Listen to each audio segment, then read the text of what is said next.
अखिल की बहन शिखा बहुत देर से फोन चला रही थी और अखिल काफी देर से शिखा की ये बात नोटिस कर रहा था। क्या कर रही है छुटकी? सारा दिन फोन चलाती रहती है, कभी काम भी कर लिया कर।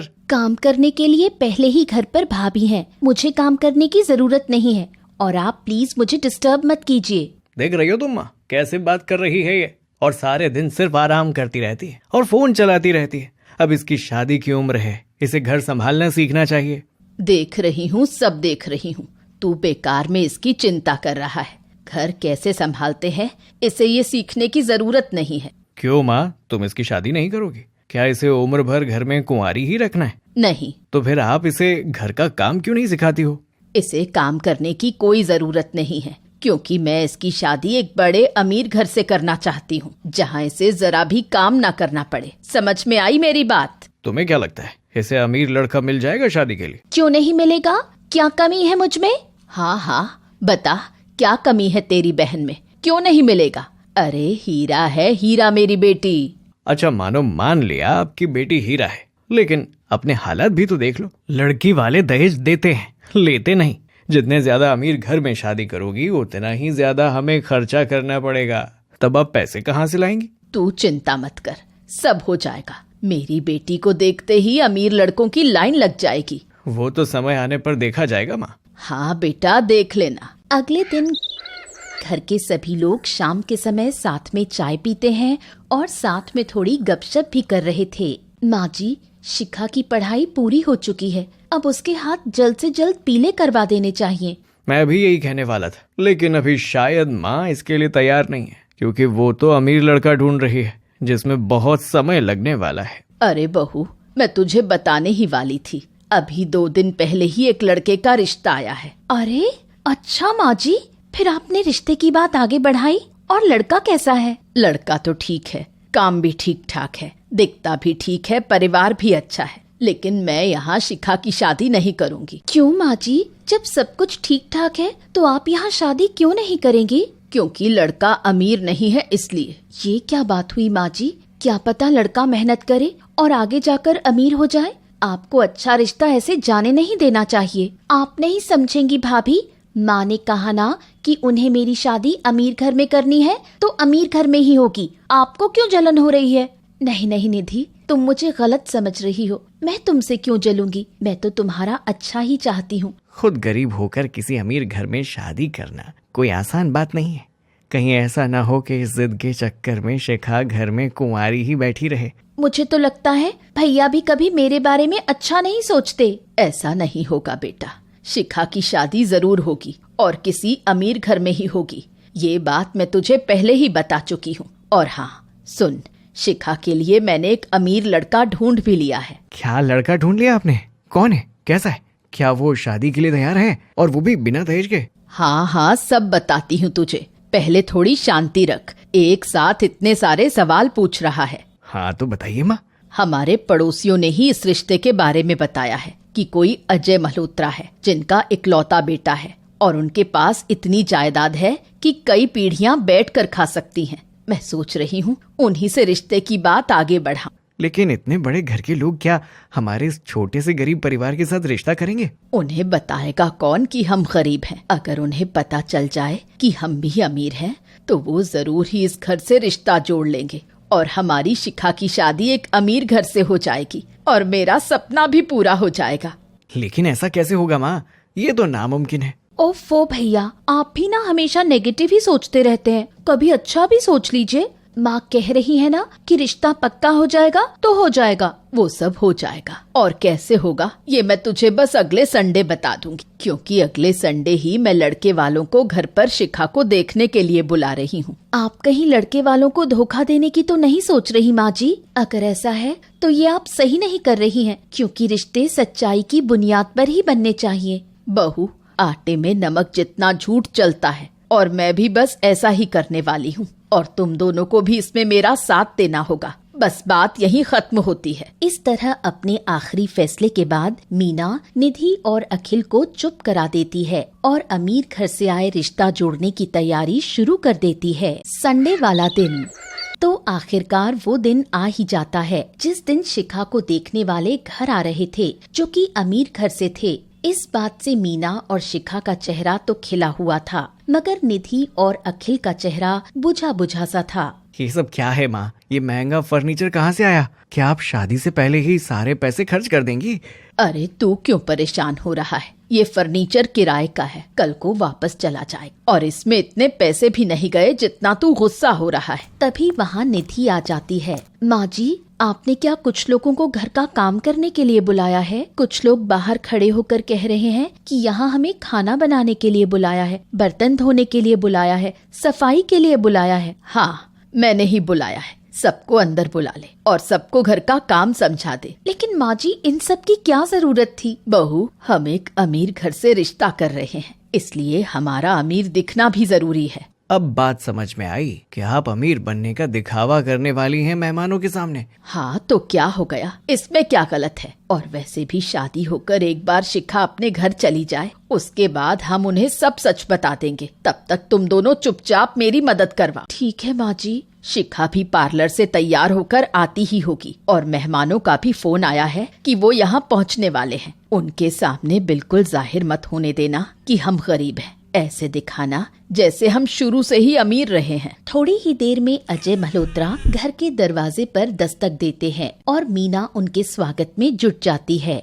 क्या लेंगे आप, चाय, कॉफी या ठंडा? कुछ नहीं बहन जी, इन सब की कोई जरूरत नहीं है। ऐसे कैसे जरूरत नहीं है? आप हमारे मेहमान हैं। रुकिए, मैं नौकरों को बुलाती हूँ, वो आपके लिए चाय नाश्ता लेकर आएंगे। वैसे आप अकेले ही आए हैं, और कोई नहीं आया आपके साथ? आपका बेटा। वैसे आपका घर ये नौकर चाकर और ठाट बाट देखकर लग रहा है कि आप भी काफी अमीर हैं। जी जी, बिल्कुल सही पहचाना। हम खानदानी अमीर हैं। हमारे पूरे खानदान में जो भी पैदा हुआ है अमीर ही पैदा हुआ है। कितनी ही जमीनें तो गांव में है, और तो और कई होटल भी हमारे नाम है। माँ, आप कुछ ज्यादा ही नहीं बोल रही? तू चुप कर और मेरी हाँ में हाँ मिला। तभी वहाँ पर शिखा भी तैयार होकर आ जाती है। ये लीजिए, मेरी बेटी शिखा भी आ गई। ये कौन है माँ? ये लड़का है क्या जिसका रिश्ता आपने देखा है? माँ, ये तो बहुत बुढ़ा है, मैं इससे शादी नहीं करूँगी। आप कह दीजिए चला जाए यहाँ से, कम से कम अपनी उम्र देखकर आना था। शिखा बिना सोचे समझे इस गलतफहमी में अपना मुंह खोल बैठती है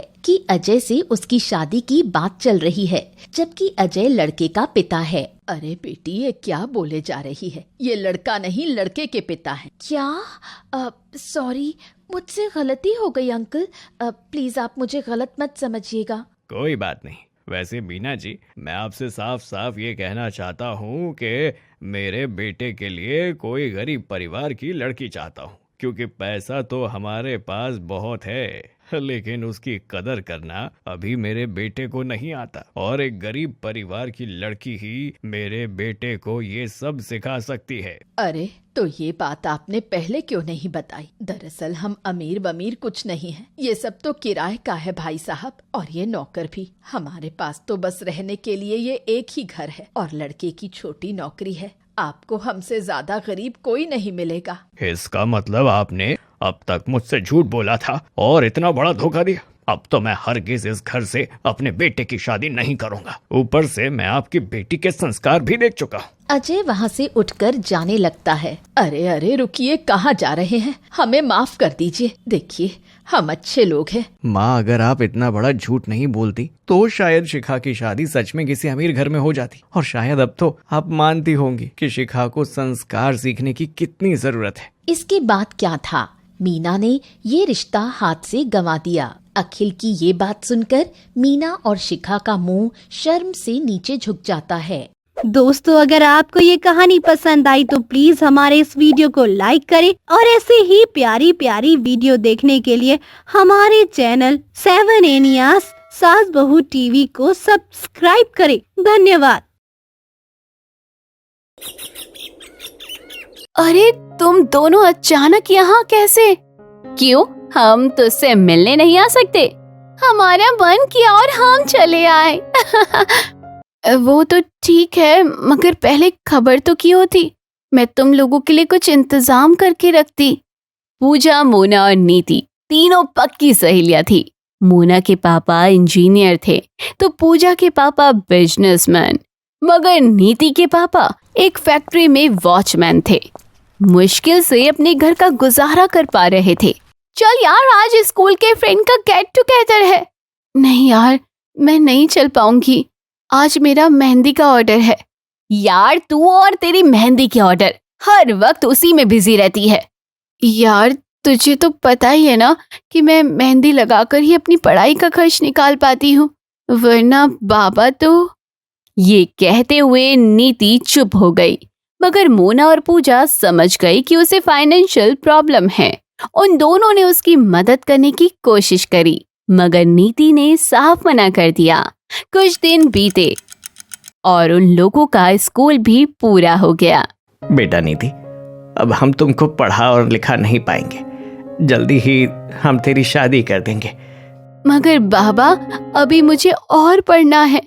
बेटा, अब मेरी हैसियत नहीं है, तेरी शादी के लिए भी तो दहेज का इंतजाम करना होगा।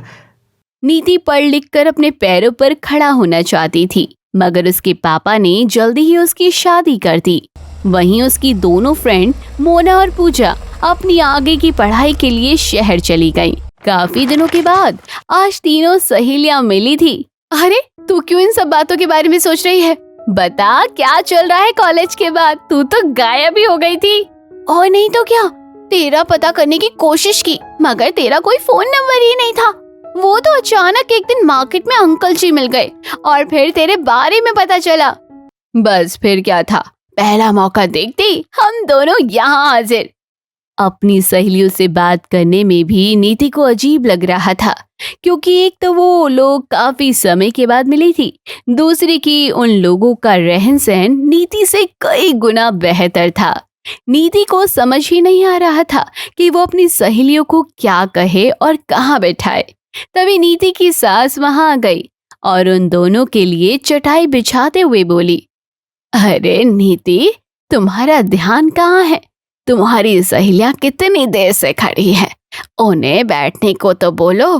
तुम लोग बैठकर बातें करो, मैं चाय लेकर आती हूँ। ये कहते हुए वो किचन में गई तो उन्होंने देखा घर में दूध ही नहीं है, तो वो उसकी सहेलियों के लिए काली चाय बनाकर ले आई।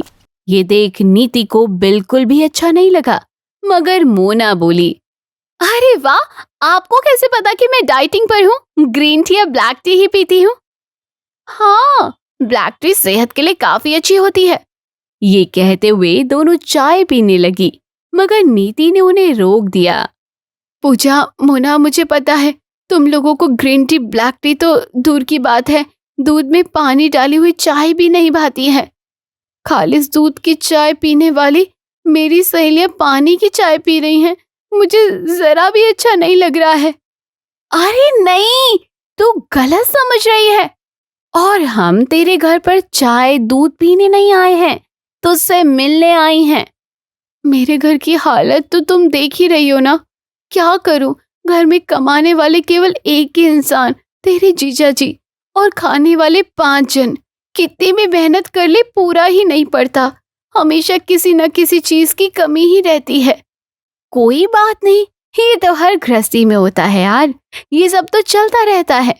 नहीं यार, मुझे भी कई बार अफसोस होता है, काश बाबा ने मुझे थोड़ा बहुत पढ़ाया होता तो मैं घर से ही बच्चों को ट्यूशन लेकर घर चलाने की कोशिश करती और अपने पति की थोड़ी मदद कर देती। और ना तो मैं ज्यादा पढ़ी लिखी हूँ, और घर पर बीमार सास के होते हुए भी मैं बच्चों को छोड़कर कहीं बाहर भी नहीं जा सकती।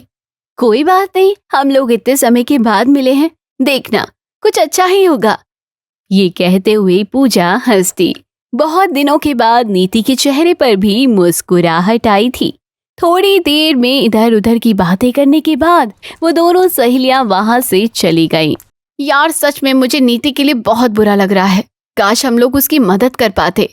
हम नीति की मदद करेंगे तो भी कैसे? तुम्हें पता है ना, वो हम लोगों की मदद एक्सेप्ट नहीं करेगी। वही तो मैं सोच रही हूँ कि उसकी मदद कैसे कर सकते हैं। पैसों की मदद तो वो लेगी नहीं, शादी के पहले भी उसकी हमने मदद करने की कोशिश की थी तो उसने मना कर दिया था। फिर क्या करें?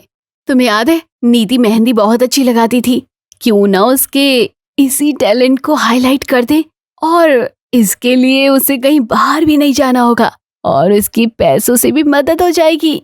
मगर हम लोग करेंगे क्या? बस कुछ नहीं, सोशल मीडिया पर ऐड कर देते हैं। वैसे भी सोशल मीडिया की पहुंच काफी लंबी है, देखते हैं ये नीति के लिए कितना मददगार होगा। दोनों सहेलियों ने बातें करते हुए अपने इंस्टाग्राम और फेसबुक पर नीति के नाम का विज्ञापन बनाकर डाल दिया। दोनों की फ्रेंड लिस्ट में काफी सारे लोग थे, तो जल्दी ही सबको नीति के बारे में पता चल गया। एक दुल्हन अपनी शादी की मेहंदी लगवाने वो नीति के घर पहुंची। क्या आपका नाम नीति है? जी कहिए। कल मेरी शादी है और आज अचानक से मेरे मेहंदी आर्टिस्ट ने आने से मना कर दिया। क्या आप मुझे मेहंदी लगा देंगी? क्या कहा आपने? मैं मेहंदी? मुझे तो किसी को मेहंदी लगाए बरसों हो गए हैं, क्या पता ठीक से लगा पाऊंगी या नहीं। कोई बात नहीं, कैसे भी लगा दीजिएगा। अब मैं लास्ट मोमेंट पर किसे ढूंढूंगी, आप जो भी चार्ज लेंगी मुझे मंजूर है। उस दुल्हन के बार बार फोर्स करने पर नीति उसे मेहंदी लगाने के लिए मान जाती है। बहुत टाइम के बाद उसने मेहंदी लगाई थी, मगर फिर भी मेहंदी बहुत खूबसूरत लगी थी। थैंक यू सो मच, आपने बहुत ही सुंदर मेहंदी लगाई है। मुझे तो यकीन नहीं हो रहा कि मेरी मेहंदी इतनी सुंदर लगी है। थैंक्स तो आपको मुझे कहना पड़ेगा।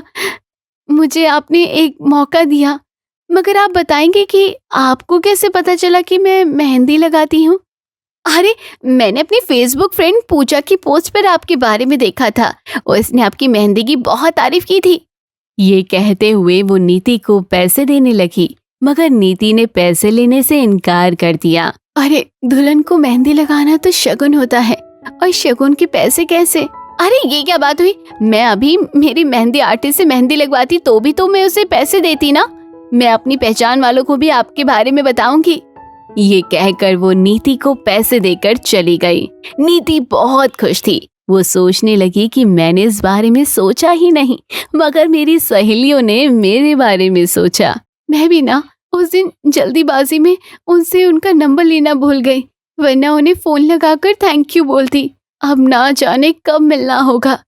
नीति ने जिस दुल्हन को मेहंदी लगाई थी, सभी को उसके डिजाइन बहुत पसंद आए थे। दुल्हन की मेहंदी पब्लिसिटी और पूजा और मोना के सोशल मीडिया अकाउंट पर ऐड की वजह से अब नीति के पास बहुत से लोग मेहंदी लगवाने आने लगे थे। नीति अब घर पर ही रहकर अपने पति की मदद कर पाती थी और उसके घर की हालत भी अब सुधर गई थी। ऐसे ही एक बार नीति किसी को मेहंदी लगा रही थी, तभी पूजा और मोना वहां पहुंचे। हम लोगों को भी मेहंदी लगा दोगी क्या? नीति ने बिना देखे ही उन्हें वेट करने को बोला, तो वो लोग हंसने लगे। जैसे ही नीति ने उन लोगों की ओर देखा, उसकी आंखों में खुशी के आंसू थे। अरे तुम लोग यहाँ? यार थैंक यू पूजा मोना, मैं तुम लोगों का ये एहसान कैसे चुकाऊंगी। तुम लोगों ने सच्ची दोस्ती निभाई है। एहसान उतारने का एक तरीका है, हमें भी मेहंदी लगा दो। ये कहते हुए वो हंसने लगी। सच में गरीब दोस्त के घर अमीर सहेलियों ने जाकर उसकी जिंदगी बदल दी। तो दोस्तों कैसी लगी आपको ये कहानी? कमेंट बॉक्स में जरूर बताइएगा। चैनल को अब तक सब्सक्राइब नहीं किया है तो जरूर कर लीजिएगा।